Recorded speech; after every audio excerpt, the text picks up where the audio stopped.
Every morning. Good. Okay, we'll start with the pledge. Pledge Allegiance to the flag of the United States of America and to the republic for which it stands, one nation, under God, indivisible, with liberty and justice for all. Okay, stay sharp, because we only got 6 things this morning. All right, I need a motion for approval of our minutes from our previous town board meeting on April 6, 2022. So, Dave's got it, I'll second it. Motion by Mr. Montroy, seconded by Mr. Martin. Is there any discussion? All in favor signify by voting aye. Aye. Anybody opposed? Carried. Okay. Mr. Bershkevich and Mr. Montroy worked on the fee schedule. We're finally to the time, and everything is converged here at one time, I guess, so that we can take a look at this, prove it, do what we want to. So with that, I'll turn it over to either Dave or John, whoever wants to go. Well, I'll make a couple comments on it. This process started back in November, and we've gone through many different meetings, many different discussions to come to the recommendation that we put together. What I think is the best way to approach that, I'd like to see this approved today, but put on, I don't know how to go about putting it on a trial program, making it effective perhaps on June 1st, running it to November, reviewing it and modifying it accordingly, and then implementing a full program into 2023. You can change it anytime you like. John, a lot of our clients will review the fee schedules typically on an annual basis, and they like it, they leave it alone, or they'll do selected changes for a particular one. And so if you were to adopt something now, you absolutely can revisit it in August or September. It's that you're not required to keep it the way it is if you find that you want to change that. So I don't think there's any harm in doing it. You call it a trial basis, and in a sense it is, but if it's adopted by resolution, it can be amended by resolution. And we're in April already. I think to just implement it on May 1st would be rushing through it a little bit. I'd like to have time to make sure there's a total understanding of the department, and then make this program effective on June 1st. Well, John, what's the next process? Do we need to, this needs to go through resolution? No public hearing. No public It can hearing. be, a schedule can be adopted by a simple resolution of the majority of the board. I prefer you do it by resolution, makes it easier to change. Some places will do it by local law, and you gotta have a public hearing and all that. And I think that's a bad move. I think you do it by simple resolution, and I think John's preliminary statements about the idea that it's sort of a thing that can change down the line if you see some need for it. I think then everybody would know, and that'll be reflected in the minutes that what John's statements were about it. John, have you talked to Larry any more about how this is gonna change his program, or is it as far as collecting money? Well, what I did is I reviewed the comments that Larry made on the March 2nd meeting. The fact that the requirements that he spoke to the town board about, we've gone through that process, and I feel pretty comfortable that we've incorporated everything he asked. It will take some work to transition the new schedule into the existing. Well, this pretty much overhauls the whole system, so we just throw out the old one and put this new one in. Yeah, well, the concept is changing a little bit. We're going to a cost per. Well, it's very simplified compared to. It is what very was. simple, yeah. And Dave, you and I, we probably had, I don't know, 3 or 4 meetings to get to this point. So. Oh, we appreciate all the hard work you guys have put into this, that's for sure. One thing that isn't noticed on that, we're going to be eliminating the deposits as well. That's the other thing. We're at a point where we don't think that they're really required. They were put into effect a while ago because there was people starting construction and not finishing it, and if you had, you had a year or timeline to finish your project, if you didn't, you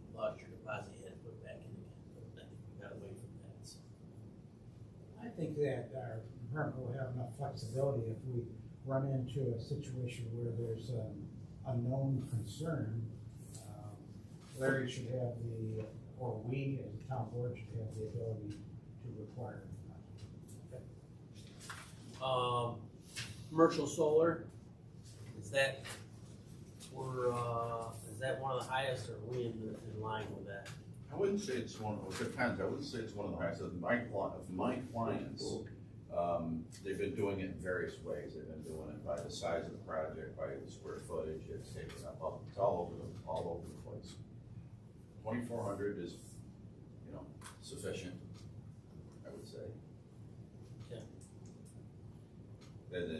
The engineering is separate, by the way, I guarantee you, that's not even close enough. Well, it says plus engineering, Yeah, it's a legal plus, fees, site yeah. plan fees, Yeah. plus. So, That's I'm correct. glad it says plus, yep. Okay, yep. What's the setback on it? Do we make it 500 or 1,000? No, it's less, from a property line, it's less, I think it's 250. And there are other rules we put in there about being, away from a wetland, it's 1,000 feet, I think, from a wetland in this town. Mm-hmm. And then we have another provision that if you have a solar farm in one place, so there's not an oversaturation, Right. you got the 1 mile setback from Yep. other solar projects. As far as side yard, now here, the other thing you gotta understand though is that when we say a setback, it's not from the panels, it's from that containing fence. Wherever that fence is, that's measured from the fence, not from the actual panel, so it pushes it back even further. They're gonna come, and the only reason why they're coming is because the state's giving away your tax dollars Yeah. like there's no tomorrow. I got a call yesterday. It's like the Buffalo Yeah. Billions.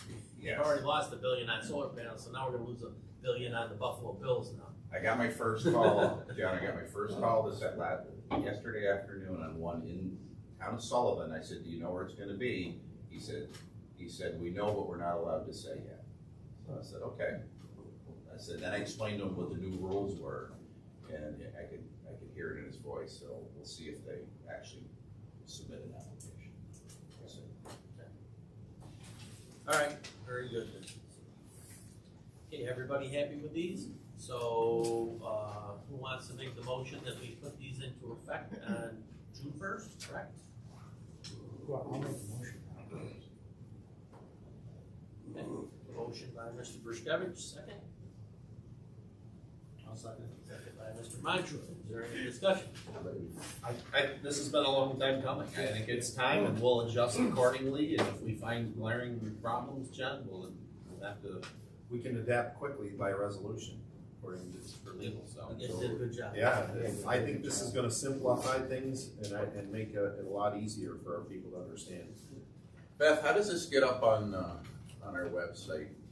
Will you take care of, will Larry work with you to get the new schedule? Yeah, we'll put out? probably do it in May and just say, just so everybody's not shell shocked and say, Okay. absorb this, it's effective June 1st. Got it.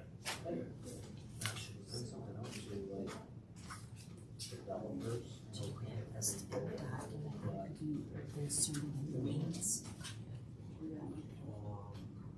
Yeah, Jerry's probably got a list. So we'll let him I'm send surprised the people that Yeah. didn't. What we'll do is send a letter out, so you don't gotta make a multi-page thing, send a letter out, and that puts it on the website. Okay. Did you hear that, Beth? Sorta. Instead of sending the letters out to each individual developer, or a multi-page schedule. Yeah. We'll just send a letter out that there's a new fee schedule, and we'll put it on the website, and go to the website. Jill, you probably attach that to the minutes, as a schedule. Thank you. Okay. Can I ask a question about that? Yes, sir. So when Larry was in last time, he addressed some concerns that he had on that, whatever that meeting was. John, I don't think you were here. No, I You have guys- the minutes. you So guys- he talked, Oh, you did? I he just did, wondered, yeah. were there any changes, or did you just kind of, from what Larry's concerns were? No, it's the responsibility of town board to adjust the prices, but we try to get the correct input from many sources to come up with the recommendation. But that was addressed with Larry, and what his concerns were. Okay, all in favor signify by voting aye. Aye. Anybody opposed? Carried. Okay, no budget modifications, no firefighter applications. Ray Carney was in to see me the other day. He is north of Route 31. The easy thing about this is, if you remember, we did the PDD for him. And he's looking at some solar on, I think he's got 250 acres there, 200 acres. In that back piece beyond his shed, back in his woods, he wants to put he's talking to somebody about 17-acre solar. So it'll probably be easier to amend his PDD with it and go Yes, through the whole. that's exactly the way you do Screws it. on everybody. and 100% the way to do it. That's the safest way to do it. Yeah, so just kind of a straw poll, would everybody entertain that, him amending his PDD? You'll be separate. I think he's done a wonderful job. He's done a beautiful job. So the procedure, John, would be he has to make an application for the amendment to the PDD, that's the legislative part, you guys control. Goes to the planning board like it always would, they'll make a recommendation, if you adopt the PDD, it gets adopted, back to the planning and the zoning board, because that's the way our solar law works. Right. And then we work through it with them, all the engineering, that's pretty flat there, correct? Yeah, very So there's not a big issue with stormwater. No, and and stuff it's in like the that. woods. It's like Yeah. surrounded by a Yeah. woods. And I think the new changes you guys made, I think, makes it much easier to try to get something out there that's not gonna be offensive to the neighborhoods. Yeah, there's, nobody will see it. Yeah. There's no way. Yeah, good. Which is a good spot for it, because nobody can see it. sure. Alright, Art, you got anything? I noticed online, the planning board puts their agenda up, but the zoning board doesn't, and I know they get that at least a week in advance, and the agenda for the town board isn't there, so I don't know whether I've got something of interest, that I have to attend for, or if I can just sit back and go to the website and look at you on YouTube for the meeting. And I wonder if we could get the agenda on Yep. there for both of those, if you could mention it to the zoning board and for the town board. Yep. Whenever it goes out, if it could go We'll up. try to have everything all squared away by Friday before for town board. Sometimes it changes, we add or delete or stuff, but we can get a basic, agenda up by Friday. Okay. And I'll talk to Zoning the board zoning doesn't have one then? They don't give me one, an agenda? They just told me they get it a week in advance. We gotta make sure Beth gets it then. Who does? The zoning board has 1 week in advance? Yeah. We'll talk to Jerry then and have her get it to you. Yeah, they don't get one. Does anybody else have anything? The only thing I'd mention since Art is here and he and I spoke is, B&L, got the new map plan report on the new water project. So our office has already prepared a petition. Now we just gotta import information from that map plan report. And I'll meet with Art as he goes out and does his, knocking on doors to get the number of.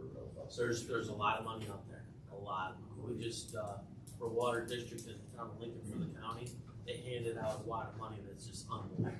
It brought their cost down from, $750 down to $200. And they were above the median household income, way above the median household income. So we're gonna get hopping on this sewer project too, and we'll, right along here. We got the letters to go out, we're gonna send them out in a week or two. Mr. Taylor. Yeah, I've got a couple of things. First, it's not really in regards to myself, it's just a general town question. There's zoning in the town, and I know a lot of people are having problems with certain aspects of it. Is an area zoned for business, and a business wants to open up, and they're always required to get a special use. I'm confused as to the purpose of zoning. I understand a special use if you're on zoning, if you're out of an area, but I know of a few different businesses that have tried to open up and they have to go through the planning board for special use permits. What's the purpose in being zoned business if the business can't open up in that zone, or they have to get put through a rigorous process, or it just doesn't really make sense. It's zoned business. I don't know how the village is, but every business that moves into a storefront, they have to go to the village planning board to get approval for the whole process. But that seems to be the process in the town, and often with our planning board, it's a long, drawn-out process with unnecessary costs that hurt the business. And this isn't talking about me personally, because mine is PDDs. But I just wonder, why is it that way? Why do you always need a special use permit in business districts? John? So, yeah, so, as you know, Jeff, I work in a lot of different places, I've been doing it for over 30 years, so in my experience, the process is gonna be either site plan approval, which is typically for residential uses, or a special use permit or a special permit, which is handled either by the zoning board or a planning board. By state law, the town can decide which body will do that. Most of the places I deal with are the planning board, because it's a planning function. And the idea behind a special use permit versus a site plan, with a site plan, all you're doing is just like, you're just orienting buildings on a site. Special use permit allows a planning board to hold a public hearing and to make sure that with a particular business, you can address any impacts, whatever they may be, or they might not be, in the granting of that approval. So that's the concept behind special use permits, and it's set out in the state law, and then, and it's in almost all the zoning that I deal with, and it was already in the zoning here, and it continues to be. So that's really a generic answer. Would a site plan simplify it for the business person and make it less of a drawn out process? Well, even with site plans, there can be conditions. There's typically can be a public hearing. So all those things can happen. So I don't know that you get a significant upgrade. It still goes to the planning board. In fact, the planning board has to do site plan in all the towns that I work in. So you're still gonna go through a process like that. In my experience with, I'm trying to think out of the top of my head, all of the applications we have in the town of Sullivan, I honestly can't think of a denial of one, but I certainly recognize that there might be stormwater issues, or there might be lighting issues, or signage issues, and those are the details that have to be addressed by the applicant each time. And then the public has a chance to talk about what their impacts might be, so yeah.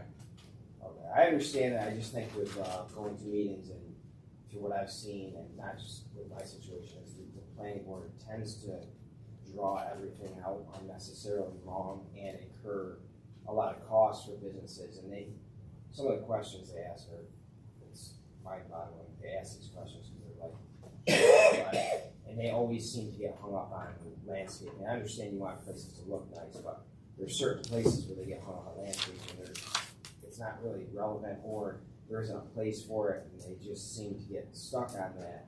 And I don't know, it just doesn't seem like it's working for the people or the citizens that want to open up businesses.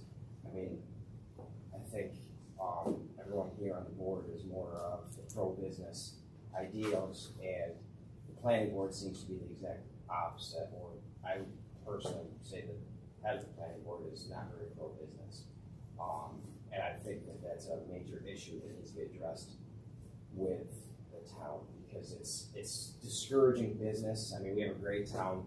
Geographically, we're located close to a big city with Syracuse.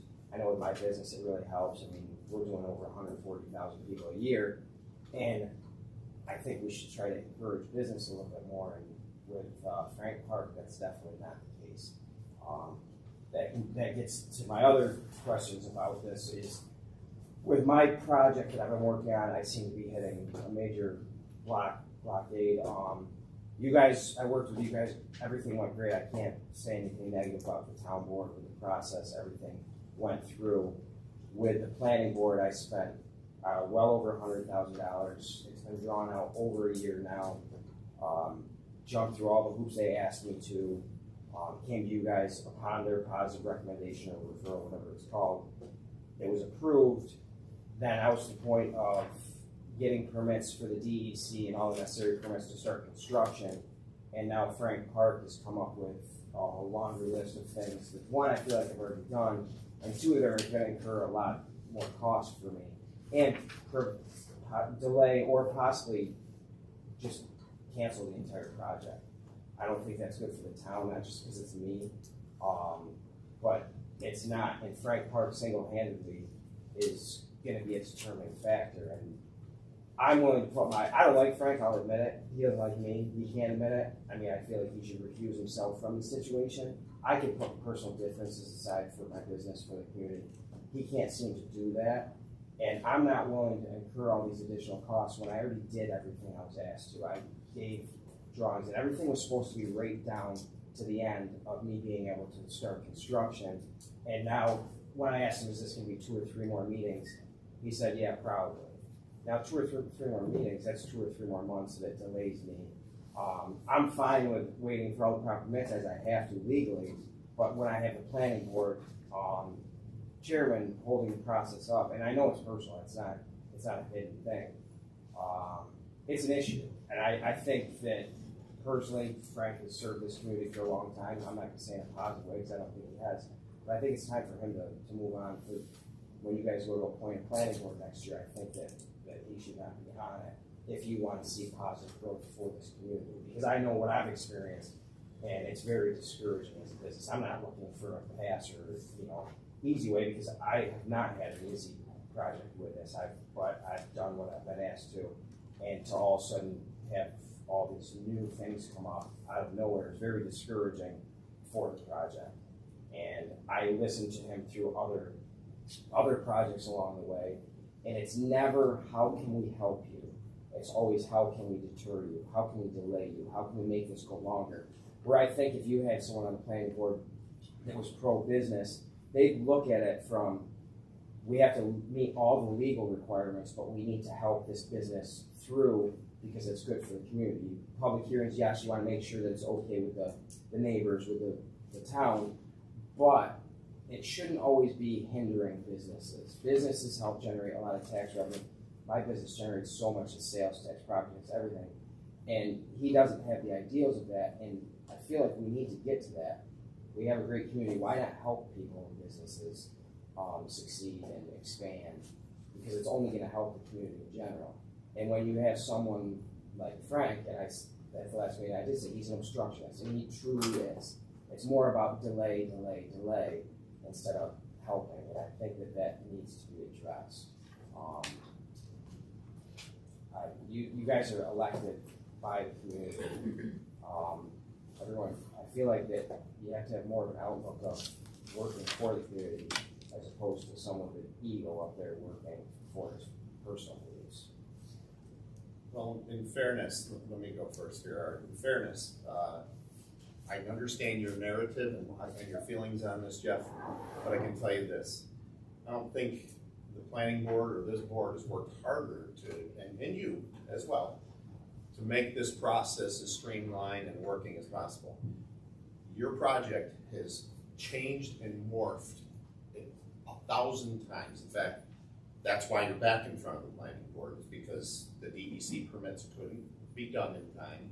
So you have shifted to a whole new program. So yes, does it need some review? It absolutely does. I understand you're not happy with the time frame, and I also understand we need to push some special meetings, which I believe that you, in your last meeting, got them to agree to. I don't want to circumvent this entire process. So yeah, I want to be positive. I want to be professional for everyone in this community, including you. But I also can't just. I don't think it's fair to say he's not a pro-business because he's making you do the things that you need to do. I mean, so. And I understand your point, and to clarify that, you and I have the same viewpoint on how this process was going to work. Frank has a different viewpoint. You are thinking that because I'm changing it, I'm not even going off the changes. Yes, I moved some buildings around, changed it because the DEC, the way New York State is drawing everything out, they blame it on COVID. I changed it to adjust that, but that's not the core problem. I think we have the same thought processes. I reached the approval from you guys for the project. Had I not changed anything, once I received all proper DEC permits for stormwater, wastewater, I could break ground. Frank Park doesn't have that opinion. Frank Park's opinion is, I have to go and do all this laundry list of other things. This is not even changing the things. Laundry list of other things before I can start anything. Asking me for, property surveys, does he think that we didn't do a property survey, that map isn't based on a property survey? So that's the issue. That's why I understand that I had to go, and actually I think you guys passed that to work for changes to streamline it. You just go back to the planning board and they have to approve the changes, which I don't think is a bad thing. I understand that. But I'm talking about the other issues where he's trying to make it sound like I have a whole another thing, just even for the main project that never changed, to go through and asking me for new drawings and new and new building plans. I'm well over $100,000. I'm not going to an architect and spending tens of thousands of more dollars on drawings when I don't know if I'm even gonna get approval for this all of a sudden. When he didn't ask, I gave you guys a lot of stuff, I gave him everything he asked, they gave why did he not ask me for this stuff before? And it's basically just to stall the process at this point. I mean, he wasn't happy with before. So that's my issue. I'm not talking about the change. I understand the change of the buildings. They have to look, I look at it this way. He's bringing up engineering into things. There's no reason why he can't look at the well-detailed. I came in last meeting very prepared. The map was highly detailed with landscaping, with everything you could ask for. Basically, the planning board, they're not engineers. They look at it. Does it fit the community, the environment, what locations, everything, and they could say that. He starts digging into the engineering aspect. That's not his job. I paid $5,000 to B&L for B&L to review it, not Frank Park. He's not an engineer. He was a school teacher and farmer, and that's fine. But he doesn't need to be the engineer and talk about hydraulics and soils. That's for B&L to determine. That's why that's not his expertise. He's trying to dig into all that. There's no reason why he can't look at my map and say, as a board, we're looking at this, we don't see any issues with neighbors, with the different aspects of it, pending B&L's review, which I understand they have to review the drainage, all that, we could approve it. That's not his outlook on it. His outlook is he wants to see all of this, everything else. We're submitting everything to B&L. I've submitted everything to the health department. They're reviewing the septic plans. I'm not sure where Frank needs to, why am I paying B&L if Frank has to review it? I've always not really agreed with that aspect of paying for my own engineer and then the town requiring me to pay for the town engineer. I think that's something that can be addressed because basically you're paying two people that are stamped by New York State to be engineers to review their own work. But that's besides the point. I paid it, and as part of the process. Now Frank wants to be an engineer. That doesn't add up. Pardon? You know, I attend every meeting of the planning board through YouTube or personally, and I have to disagree with Jeff. I think Frank represents our interests perfectly. He does a nice job. He's planning to meet and meeting the plan. He's friendly to business. He doesn't put up roadblocks. In fact, he offers to do special meetings for Jeff, but Jeff wants immediate answers even when he presents substantial changes.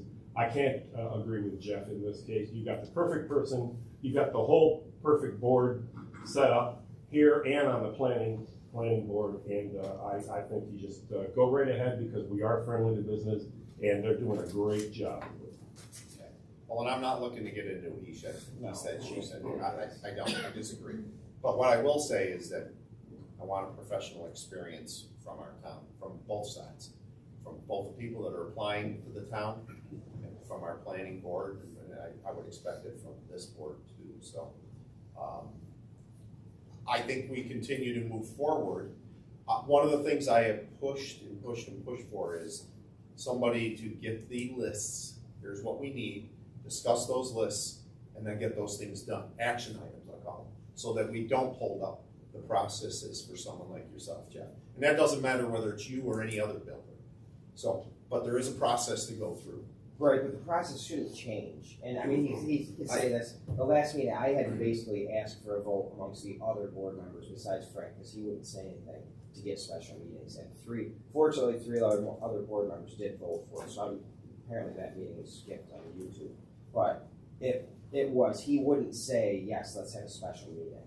And I had to push for it because I don't want this to get delayed longer. I mean, right now, nobody won't seem to change, but we're gonna get into dry season when I really need to be able to start construction. Time is money. And the other issue is prices are going up, interest rates are going up. I would like to get this project started. And we were all under the assumption that I would be able to start basically once the permits got approved. Right now, I'm to the point where I could possibly have permits approved within the next couple of weeks, and I've got Frank Park holding the project up. That is an issue. He's not pro-business. I mean, that is the biggest false narrative I've ever heard. He's about as staunch a Democrat as you can get.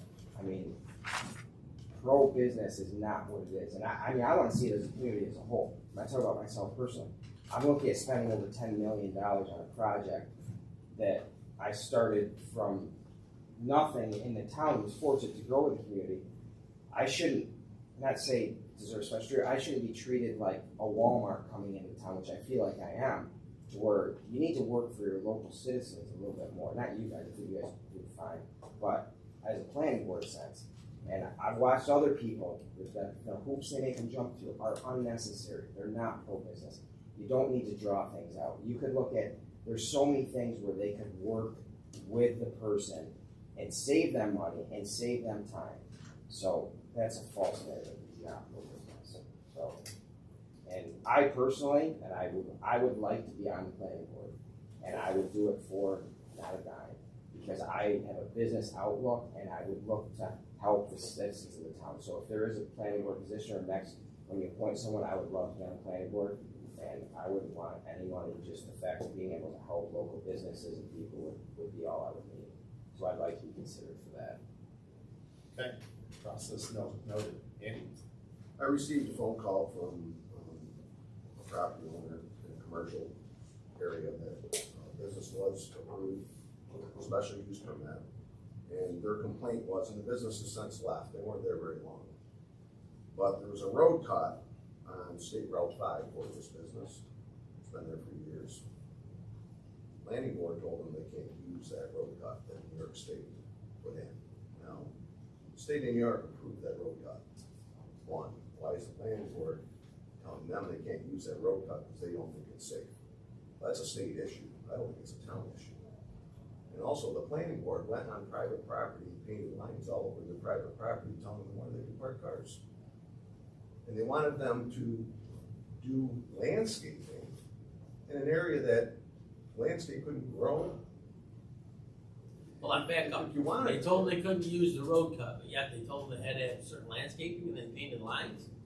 The planning board went in there, they painted lines all over the property. How can they do that if they're not allowed to use the road cut? They have another road cut. Oh, a different. There's two roads. Oh, okay. So, again, I'm not saying whether it's right or wrong, but to me, that's a little bit of an overreach of why are you painting on private property without somebody's permission? You're not even meeting the people up there that own the property.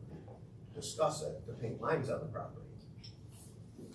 And, you know, again, I said, well, we're a board meeting, don't follow up. But, again, the planning board shouldn't be going out painting on private property without permission and meeting the property owner there. And if New York State approves a road cut, they're pretty stringent.